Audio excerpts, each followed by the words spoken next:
আমি সেই 13 সালের মতো আবার সাবধান করছি।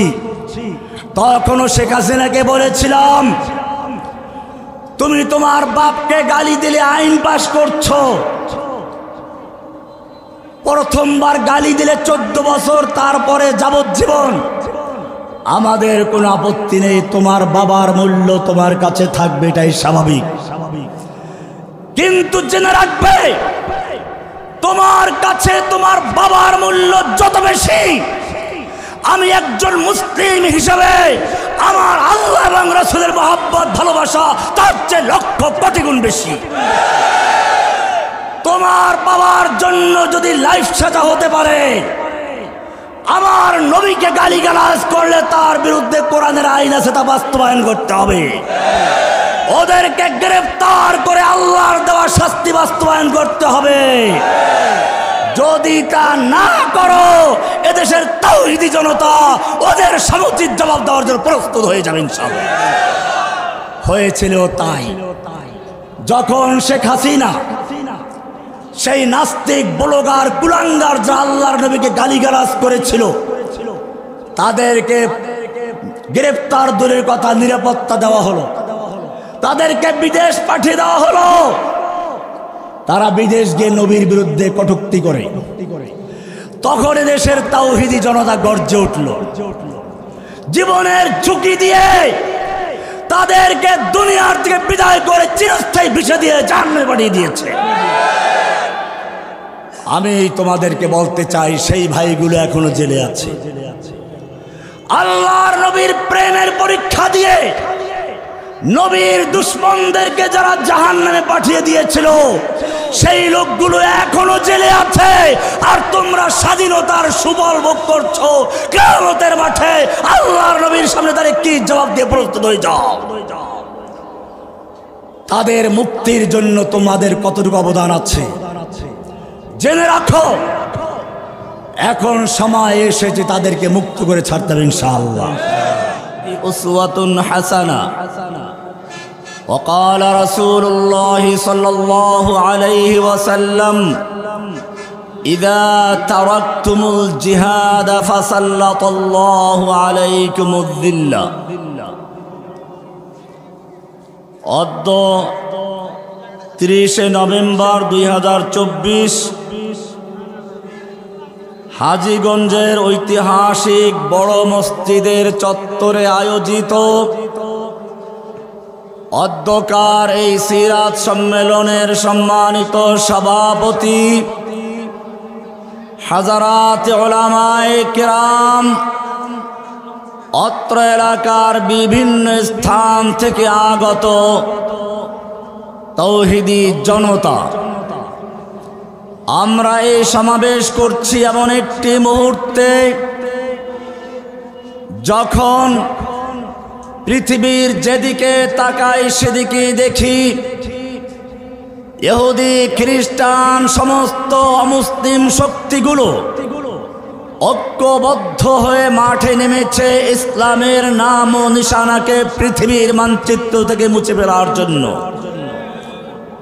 যার ফলে আজকে ফিলিস্তিনের মুসলিমদেরকে যুগ যুগ ধরে পাখির মতো গুলি করে হত্যা করা হচ্ছে, বুলডোজার দিয়ে তাদের বাড়িঘরগুলো গুড়িয়ে দেওয়া হচ্ছে, উপর থেকে বিমান আক্রমণ, নিচের থেকে ট্যাঙ্কের আঘাত দিয়ে মুসলিম অধ্যুষিত সেই জনপদকে গুড়িয়ে দেওয়া হয়েছে। কাশ্মীরি মুসলিমদেরকে যুগ যুগ ভাবে হত্যা করা হচ্ছে, আরাকানি মুসলিমদেরকে হত্যা করে বাকিদেরকে বের করে দেওয়া হয়েছে।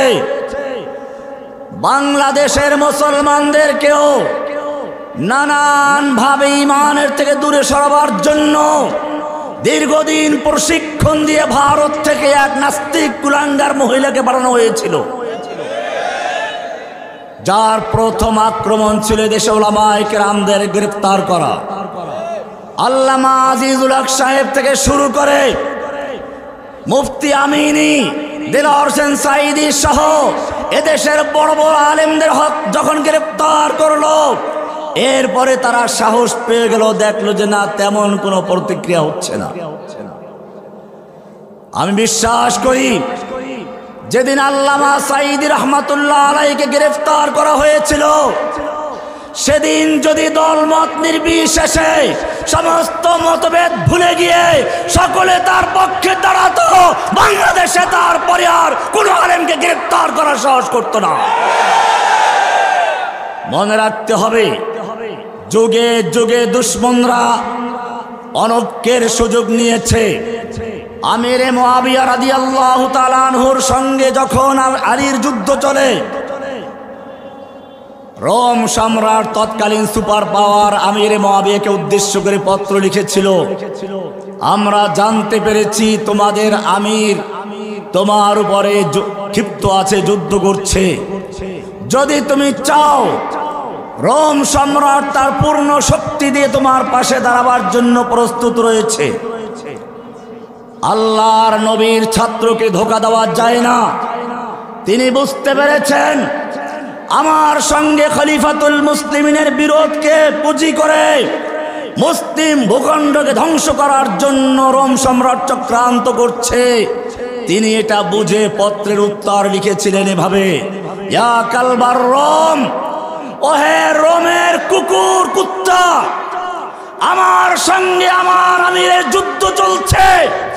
এই সুযোগ নিয়ে যদি মুসলিম ভূখণ্ডের দিকে একটা কদম পড়ো, জেনে রাখবি আমাদের সকল ভেদাভেদ ভুলে গিয়ে, আমাদের যুদ্ধ ভুলে গিয়ে আলীর পক্ষে যুদ্ধ করতে গিয়ে সর্বপ্রথম যে লোকটা জীবন দেবে সে লোকটা আর কেউ নয়, সে লোকটা আমিরে মুআবিয়া রাদিয়াল্লাহু তাআলা আনহু।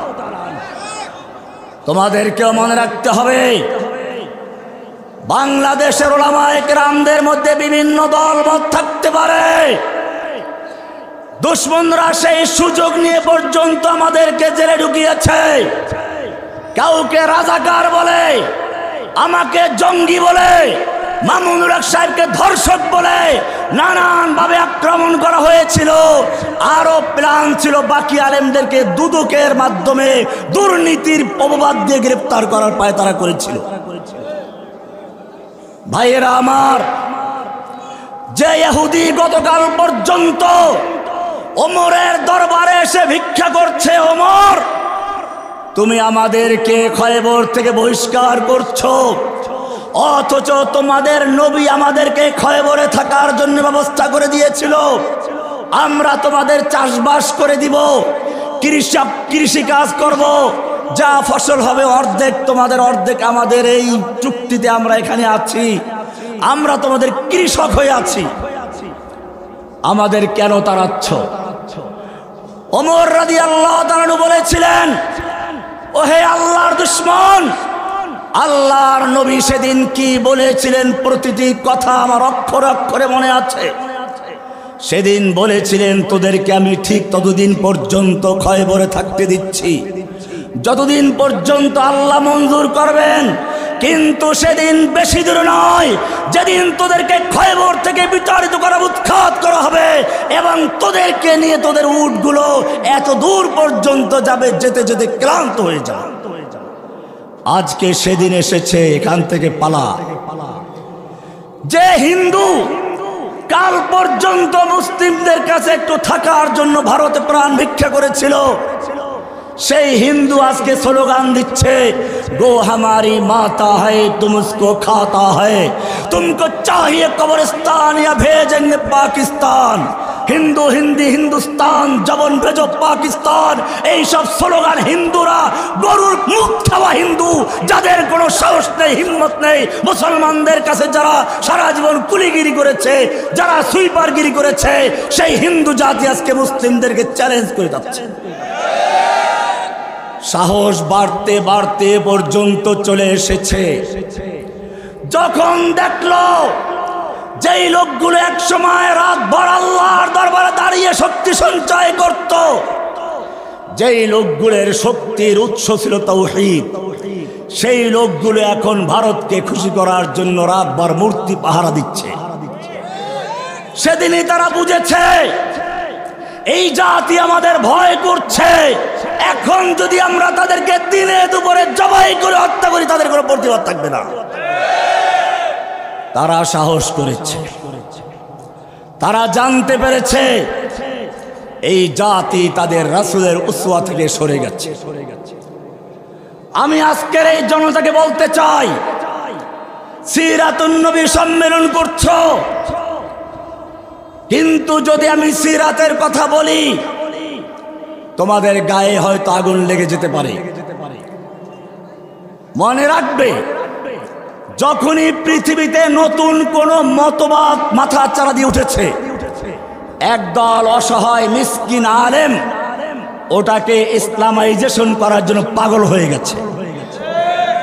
যখন সমাজতন্ত্র পৃথিবীতে আসলো, স্লোগান দিল কেউ খাবে তো কেউ খাবে না, তা হবে না, তা হবে না, কেউ গাছতলায় কেউ 10 তলায়, তা হবে না, তা হবে না।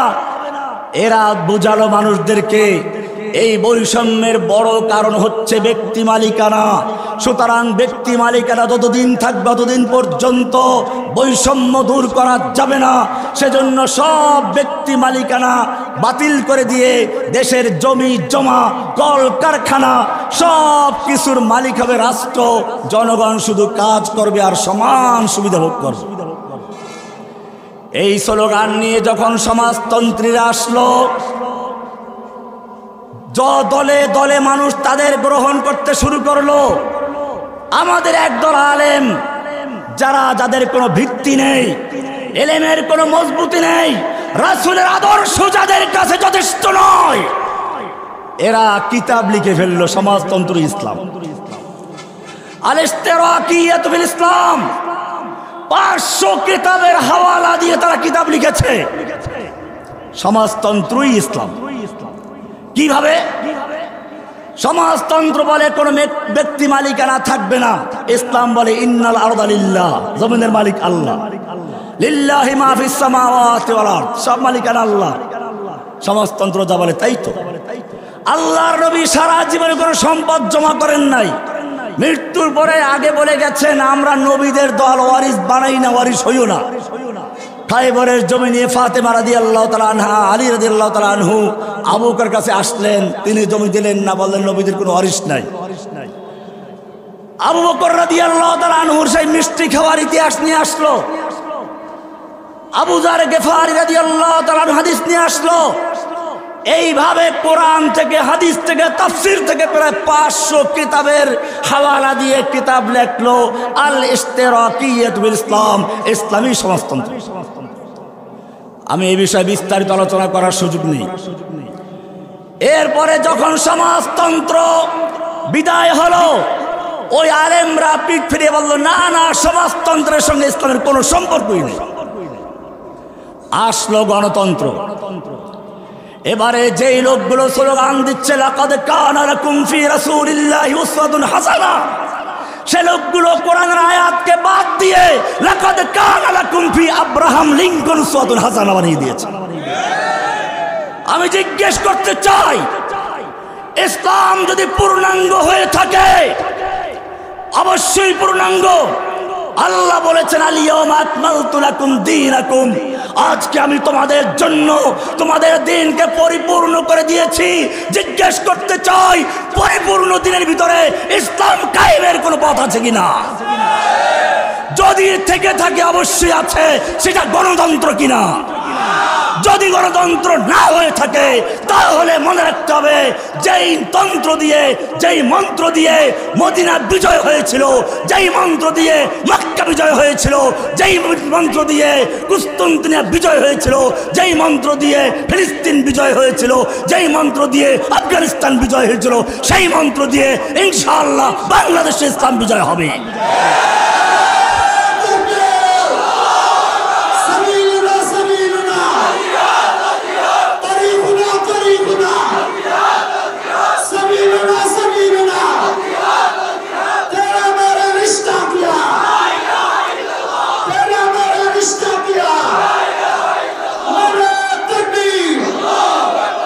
ভাইরা আমার, মনে রাখতে হবে, গণতন্ত্র ইসলামের সাথে কোনো সম্পর্ক নেই।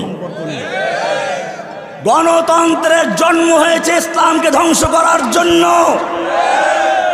ইসলাম যখন স্লোগান দিয়েছিল লা ইলাহা ইল্লাল্লাহ, লা মানে নেই, ইলাহা মানে কোনো মাবুদ, সব মাবুদ খাজা বাবা, গাজা বাবা, ল্যাংটা বাবা, দরগাওয়ালা, দুর্গাওয়ালা, জনক, ঘোষক, মানব রচিত যত মতবাদ আছে সব কিছু লা ইলাহা ইল্লাল্লাহ লা দিয়ে বাদ দিয়ে ইল্লাল্লাহ মানে একমাত্র আল্লাহ আছেন এই স্লোগান নিয়ে সাহাবায়ে কেরাম বিজয় করেছেন দেশ থেকে দেশান্তর পর্যন্ত, বাংলাদেশ পর্যন্ত। গণতন্ত্রের স্লোগান হচ্ছে মাসদারুস সুলতাত জামিয়ান আশ-শাব, সমস্ত ক্ষমতার মালিক জনগণ। আমি জিজ্ঞেস করতে চাই, ইসলামের সমস্ত ক্ষমতার মালিক কে? কুলিল্লাহুম্মা মালিকাল মুলকি তুতিল মুলকা মান তাশাউ ওয়া তানজিউল মুলকা মিম্মান তাশাউ ওয়া তুইজ্জু মান তাশাউ ওয়া তুযিল্লু মান তাশাউ বিয়াদিকাল খায়র ইন্নাকা আলা কুল্লি শাইইন কাদির তাবারাকাল্লাযী বিয়াদিহিল মুলকু। এই সব আয়াতগুলো পরিষ্কার করছে সমস্ত ক্ষমতার মালিক কে। গণতন্ত্রের সমস্ত ক্ষমতার মালিক কে? ইসলামে আইন দেওয়ার মালিক কে? কোরআন পরিষ্কার বলছে আলা লাহুল খালকু ওয়াল আমরু, সৃষ্টি যার, আইন চলবে কেবল তার। গণতন্ত্রে বলে আইন জনগণের। কার আইন? By the people, of the people, for the people. ইসলাম বলে অর্থনীতি চলবে যাকাতের ভিত্তিতে, যার মানে হচ্ছে অফি আমওয়ালিহিম হাক্কুল লিসাইল ওয়াল মাহরুম, ধনীদের মালের মধ্যে গরিবের মাল রয়েছে, হক রয়েছে, অধিকার রয়েছে। গণতন্ত্রের অর্থনীতি হচ্ছে সুদ, যার মানে হচ্ছে গরিবের মালের মধ্যে ধনীদের অধিকার আছে। সুদে টাকায় লাগায় কারা? ধনীরা। সুদ দেয় কারা? তাহলে যাকাত মানে হচ্ছে ধনীদের মালের মধ্যে গরিবের হক আছে, আর সুদ মানে হচ্ছে গরিবের মালের মধ্যে ধনীদের হক আছে। কোন সম্পর্ক আছে? ইসলামের একটা নিজস্ব ধর্ম আছে, সেই ধর্মের নাম হচ্ছে ইসলাম। ইন্নাদ-দীনা ইনদাল্লাহিল ইসলাম। গণতন্ত্রের ধর্ম হচ্ছে ধর্মনিরপেক্ষতা। এটা নতুন ধর্ম নয়। আল্লাহর নবী যেদিন ইসলামের দাওয়াত দেওয়া শুরু করেছিলেন, সেই সময় কাফেররা প্রস্তাব করেছিল, আসুন আমরা ধর্ম নিরপেক্ষতার রাজনীতি করি, কিছুদিন আপনি আমাদের দেবদেবীর পূজা করবেন, আমরা কিছুদিন আপনার আল্লাহর পূজা করব। প্রস্তাব করেছিল কারা? মক্কার আবু জাহেল, আবু লাহাব এই প্রস্তাব করেছিল। সুতরাং এর প্রতিবাদ করে আল্লাহ তাআলা নাজিল করেছিলেন কুল ইয়া আইয়ুহাল কাফিরুন, এ কাফিরের দল, লা আবুদু মা তা'বুদুন, তোরা যার ইবাদত করিস আমি তার ইবাদত করি না, ওয়ালা আনা আবিদুম মা আবাদতুম, তোরা যার ইবাদত করো আমি তার ইবাদত করব না, লাকুম দীনুকুম ওয়ালিয়া দীন, আমার দিন আমার, তোদের দিন তোমার, তোদের সঙ্গে আমাদের কোনো সম্পর্ক নেই। ধর্ম নিরপেক্ষতা ইসলাম সমর্থন করে? মুসলিম শরীফের হাদিস খুলে দেখুন, তিরমিজি শরীফের হাদিসই আছে, আল্লাহর নবী বসে আছেন, ওমর বিন খাত্তাব তাওরাতের খণ্ড এনে পাঠ করা শুরু করছেন, বলছেন অনেক কিছু ভালো পাই, তাওরাতে অনেক কিছু ভালো পাই। এই বলে তিনি বলেন এক কিছু লিখে রাখবো, কি পড়া শুরু করলেন। উনি আল্লাহর নবীর চেহারার দিকে তাকালেন না। আল্লাহর নবীর চেহারার আগে খুবই লাল হয়ে গেল। আবু বকর বিষয়টি উপলব্ধি করছেন, তিনি বললেন সাকিলাতকা সাওয়াকিল ইয়া ওমর, ওমর তুই যদি মরে যেতিস, ওমর তুই যদি মরে যেতিস, ওমর তুই যদি মরে যেতিস। ওমর তাকালেন, কি হলো, কি করলাম? তুমি কি দেখতে পাচ্ছ না নবীর চেহারার দিকে? ওমর নবীর চেহারার দিকে তাকিয়ে দেখলেন আল্লাহর নবীর চেহারা লালে খুবই রাগ হয়ে গেছে। সঙ্গে সঙ্গে তওবা করলেন। হাদিসের কিতাব খুলে দেখুন, রাদিতু বিল্লাহি রাব্বান ওয়া বিল ইসলামি দীনান ওয়া বিমুহাম্মাদিন নাবিয়্যান ওয়া রাসূলা। এরপরে আল্লাহর নবী কি বলেছিলেন সেটাই বলতে চাচ্ছি। আল্লাহর নবী সেদিন বললেন, ওমর তুমি আমার সামনে তাওরাত পাঠ করছো, জেনে রাখো আল্লাহি লাউ কানা মূসা হাইয়ান, এই তাওরাত যার উপরে নাজিল হয়েছিল সেই মূসা নবী যদি আজকে জীবিত থাকতো, ওয়াদারাকা নবুওয়াতি, আর আমার নবুয়ত কল্পিত, মা ওয়াসিআহু ইল্লা ইত্তিবাই, মূসা নবীর জন্য পরকালে মুক্তি পাওয়ার কোনো পথ ছিল না আমার উম্মতি হওয়া ছাড়া। বোঝা গেল ইসলাম আসার পরে আর কোনো দিন চলবে। যদি কেউ ইসলাম আসার পরেও অন্য কোন দিনের মধ্যে কল্যাণ খুঁজে বেড়ায়, সে ব্যক্তি মুসলিম না কাফের। দলিল কোরআনে স্পষ্ট আছে, রহমানির বানানো কথা নয়। ওমাই ইয়াবতাগি গায়রাল ইসলামে দীনান ফালাই ইউকবালা মিনহু ওয়া হুয়া ফিল আখিরাতি মিনাল খাসিরিন। যে ব্যক্তি ইসলাম বাদ দিয়ে অন্য কোন দিনের মধ্যে কল্যাণ তালাশ করবে, মুক্তি তালাশ করবে, আল্লাহ বলছেন ফালাই ইউকবালা মিনহু, তার থেকে কিছুই গ্রহণযোগ্য হবে না। তার সালাত, সিয়াম, হজ, যাকাত, তাসবিহ, তাহলিল, হজ, জবরা, তার জিহাদ কিতাল কিচ্ছু গ্রহণযোগ্য হবে না। ওয়া হুয়া ফিল আখিরাতি মিনাল খাসিরিন, সে আখিরাতে ফেরাউন, হামান, নমরুদ, ধ্বংসপ্রাপ্ত লোকদের অন্তর্ভুক্ত হয়ে যাবে। কোরআন আমাদেরকে একটা দিন দিয়েছে, ইসলাম। গণতন্ত্রে নির্বাচনের পদ্ধতি হচ্ছে সব লোকদের মাথা গণনা করা, ভোট নেওয়া। সুদখোর, ঘুষখোর, মদখোর, জুয়াচোর, নাস্তিক, মুরতাদ, পাগল, ছাগল, সব ভোটের মূল্য সমান, ঠিক কিনা? ইসলাম বলে এই সব লোকের কোনো ক্ষমতা দেওয়ার অধিকার নেই। নেতা নির্বাচন হবে সুরার পদ্ধতিতে, আহলুল হল ওয়াল আকদ, বিচক্ষণ আলেম ওলামা, দিনদার, বুদ্ধিজীবী, যারা নেতা নেতৃত্ব তৈরি করার যোগ্যতা রাখে, তাদের পরামর্শে নেতা নির্বাচিত হবে, যাকে বলা হয় সূরা। কোরআন পরিষ্কার বলছে, ওয়াইন তোতে সূরা আনআম 6 নম্বর সূরা 116 নম্বর আয়াত, আল্লাহ পরিষ্কার বলেছেন, ওয়াইন তুতে আকসার মান ফিল আরদে, হে নবী, যদি আপনি পৃথিবীর সংখ্যাগরিষ্ঠ লোকের মতের অনুসরণ করেন, মান ফিল আরদ, জমিনে যারা বসবাস করছে, আম জনতার ভোট নিয়ে সংখ্যাগরিষ্ঠের মতের অনুসরণ করেন, ইউদিল্লুকা আন সাবিলিল্লাহ, তারা আপনাকে আল্লাহর পথ থেকে গুমরাহ করে ফেলবে, পথভ্রষ্ট করে ফেলবে, আপনাকে আল্লাহর পথ থেকে সরিয়ে দেবে। ইয়াত্তাবিউনা ইল্লা যান্না ওয়া ইনহুম ইল্লা ইয়াখরুসুন, কারণ বেশিরভাগ লোক বোকা, বেশিরভাগ লোক অকৃতজ্ঞ, বেশিরভাগ লোক মুশরিক। ওমা ইউমিনু আকসারুহুম বিল্লাহি ইল্লা ওয়া হুম মুশরিকুন, বেশিরভাগ লোক ঈমান আর সত্য মুশরিক। সুতরাং সংখ্যাগরিষ্ঠের মত দিয়ে আপনি কোনো কিছু করতে পারবেন না। আল্লাহ রাব্বুল আলামিন যেই সংখ্যাগরিষ্ঠের মতের অনুসরণ করতে বারণ করেছেন, আমি জিজ্ঞেস করতে চাই, সেই সংখ্যাগরিষ্ঠের মত নিয়ে যদি কি ইসলাম কায়েম করতে চায়, সেটা কি মদিনার ইসলাম হবে না আব্রাহাম লিঙ্কন ইসলাম হবে? সিরাতের মাহফিল, লাকাদ কানা লাকুম ফি রাসূলিল্লাহি উসওয়াতুন হাসানা, তোমাদের জন্য রয়েছে রাসূলের মধ্যে উত্তম আদর্শ। রাসূল মক্কা বিজয় করেছিলেন কোন আদর্শের মাধ্যমে? রাসূল মদিনা বিজয় করেছিলেন কিভাবে? রাসূল কুস্তুনতুনিয়া বিজয় করেছিলেন কিভাবে? রাসূলের সৈনিকেরা। আমাদের মনে রাখতে হবে, আল্লাহর নবী এবং আল্লাহর নবীর সাহাবীরা যেইভাবে ইসলামকে বিজয় করেছিলেন, সেই নিয়ম বাদ দিয়ে, সেই তরিকা বাদ দিয়ে ইসলামের বিজয় হতে পারে না। কোন কাফের মুশরিকের তরিকা ইসলাম বিজয় হতে পারে না। এমনকি খোদ গণতন্ত্র নিজেও নিজের তরিকায় কায়েম হতে পারে না।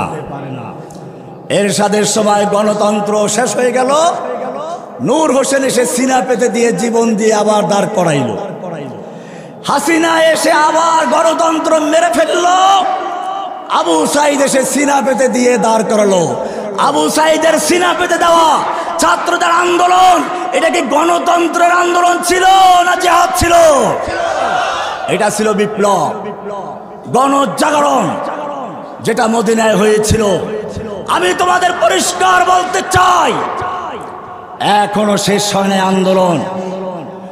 হাসিনার দোসররা এখনো বাংলাদেশের ক্ষমতায় বসে আছে। এখনো আমাদের বিভিন্ন জায়গায় মাহফিল করতে দেওয়া হয় না। মনে রাখতে হবে, এটা ইসলামের বিজয়ের মাত্র ভূমিকা এসেছে। ইসলামকে যদি বিজয়ী করতে হয়, সাহাবায়ে কেরাম যেভাবে যুদ্ধের ময়দানে অবতীর্ণ হয়েছিলেন, জীবনের সব কিছু ত্যাগ করে ময়দানে ঝাঁপিয়ে পড়েছিলেন, আবার যদি ইসলামকে বিজয়ী করতে হয়, আল্লাহর নবীর তরিকা অনুসরণ করে, সিরাত অনুসরণ, সেভাবে ময়দানে ঝাঁপিয়ে পড়তে হবে।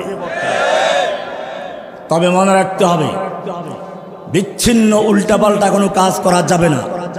আমি প্রায় বলি, অনেকে মনে করে জসিমউদ্দিন রহমানী জেল থেকে এসেই তার ঈমান দুর্বল হয়ে গেছে। এটাও একটা হাসিনার চক্রান্ত, ইহুদি খ্রিস্টানদের চক্রান্ত। মনে রাখবেন, ওরা আমাদের এই কিছু ছেলেদেরকে উস্কানি দেয়, এইটা করো ওইটা করো। ওরা নিজেরা প্রয়োজনে তাদেরকে হাতে পটকা তুলে বোম তুলে দেয়। আর যখন তাদের মতের অনুসরণ করে আমরা ফতোয়া না দেই, তখন বলে রহমানী দুর্বল হয়ে গেছে। আল্লাহর নবী মক্কায় যখন তাওহীদের দাওয়াত দেওয়া শুরু করলেন, আবু বকর, ওমর, ওসমানের মতো লোক তার সঙ্গে আছে, হামজার মতো বীর সেনাপতি তার সঙ্গে আছে, ওমরের মতো লৌহ মানব তার সঙ্গে আছে। রাতের অন্ধকারে 360 মূর্তির 100 ভাঙতে পারতেন না? কতগুলো মূর্তি ভাঙ্গা সম্ভব ছিল কিনা? কিন্তু ভেঙ্গেছিলেন। কেন ভাঙ্গেন নাই? এখানে রহস্য লুকায়িত আছে। আমি যদি রাতের অন্ধকারে কয়েকটা মূর্তি ভেঙ্গে ফেলি, ওরা পরের দিন আবার আরো শক্ত করে বানাবে। কাজে এই মূর্তি ভেঙ্গে লাভ নেই, বরং মানুষের ভিতরে মূর্তির বিরুদ্ধে এমন চেতনা তৈরি করতে হবে, এমন ঘৃণা তৈরি করতে হবে, এমন ক্ষোভ তৈরি করতে হবে, যাতে করে এই মানুষেরা মূর্তি বানানো দূরের কথা, মূর্তির গলায় রশি লাগিয়ে কেরেন দিয়ে টেনে যে রাস্তায় গুড়ি গুড়ি করে দেওয়া হয়। করে নাই? রাস্তার মোড়ে মোড়ে মূর্তি, টেলিভিশনে মূর্তি, অফিসে মূর্তি, মাদ্রাসায় মূর্তি। একটা মূর্তির সিরাতকে, নবীর চেয়েও যেখানে বাংলাদেশে উচিত ছিল আল্লাহর নবীর সিরাতকে প্রচার করা, সেইখানে আল্লাহর নবীর সিরাতকে বাদ দিয়ে তথা কথিত একজন মিথ্যা জাতির পিতার সিরাতকে প্রতিষ্ঠিত করার জন্য সব মিডিয়াগুলো ব্যবহার করা হয়েছিল, যার ফলে মানুষের মধ্যে এমন ঘৃণা, এমন ক্ষোভ তৈরি হয়েছিল, সুযোগ পাওয়া মাত্র কাল বিলম্ব দেরি না করে যেখানে যেখানে মূর্তি বেচে সব জায়গায় জুতা পিটাই করে ভেঙ্গে চুরমার করে দিয়েছে। আমাদের সময় এসেছে সুপরিকল্পিত ভাবে এই মূর্তির সমাজকে ভেঙ্গে দিয়ে মানুষের মধ্যে তাওহীদের চেতনা তৈরি করে দিয়ে উলাইকা কাতাবা ফি কুলুবিহিমুল ঈমান, আল্লাহর নবী যেভাবে সাহাবায়ে কেরামদের অন্তরে ঈমানের বীজ রোপণ করেছিলেন, বীজ তাওহীদের বীজ রোপণ করেছিলেন, বাংলার প্রতিটি মানুষের অন্তরের ভিতরে তাওহীদের বীজ রোপণ করে শিরক বিদআতের বিরুদ্ধে ক্ষোভ তৈরি, ঘৃণা তৈরি করে এমন একদল যুবক তৈরি করতে হবে যারা এই ছাত্রদের মতো শুধুমাত্র মূর্তি ভাঙ্গা পর্যন্ত নয়, এবারে সংসদ পর্যন্ত, গণভবন, বঙ্গভবন পর্যন্ত, আদালত পর্যন্ত সব জায়গায় ইসলামী পতাকা উড্ডীন করে ছাড়বে ইনশাআল্লাহ। আগামী বিপ্লব হবে ইসলামী বিজয়ের বিপ্লব, আগামী সংগ্রাম হবে ইসলাম বিজয়ের সংগ্রাম। মনে রাখতে হবে, আজকে ইসকন বাংলাদেশে কাজ করে যাচ্ছে। ইসকন মানুষকে হত্যা করলেও সন্ত্রাসী সংগঠন হয় না, নিষিদ্ধ হয় না। আর জসিমউদ্দিন রহমানের লেকচার পেলেই সে জঙ্গি হয়ে যায়। তার নামে আনসারুল্লাহ বাংলা টিমের মামলা দিয়ে তাকে 3-4 বছর, 5 বছর, 10 বছর জেল খাটতে হয়। আমি পরিষ্কার বলতে চাই, হাজীগঞ্জের এই বিশাল মিনারার চত্বর থেকে জানাতে চাই, বাংলাদেশে ইসকনের তৎপরতা চলতে দেওয়া হবে না। অবিলম্বে ইসকনকে সন্ত্রাসী সংগঠন ঘোষণা করে নিষিদ্ধ করতে হবে। আমি সেই 13 সালের মতো আবার সাবধান করছি। তখনও শেখ হাসিনাকে বলেছিলাম, তুমি তোমার বাপকে গালি দিলে আইন পাশ করছো, প্রথমবার গালি দিলে 14 বছর, তারপরে যাবজ্জীবন। আমাদের কোনো আপত্তি নেই, তোমার বাবার মূল্য তোমার কাছে থাকবে, এটাই স্বাভাবিক। কিন্তু জেনে রাখবে, তোমার কাছে তোমার বাবার মূল্য যত বেশি, আমি একজন মুসলিম হিসেবে আমার আল্লাহ এবং রাসূলের মহব্বত ভালোবাসা তার চেয়ে লক্ষ কোটি গুণ বেশি।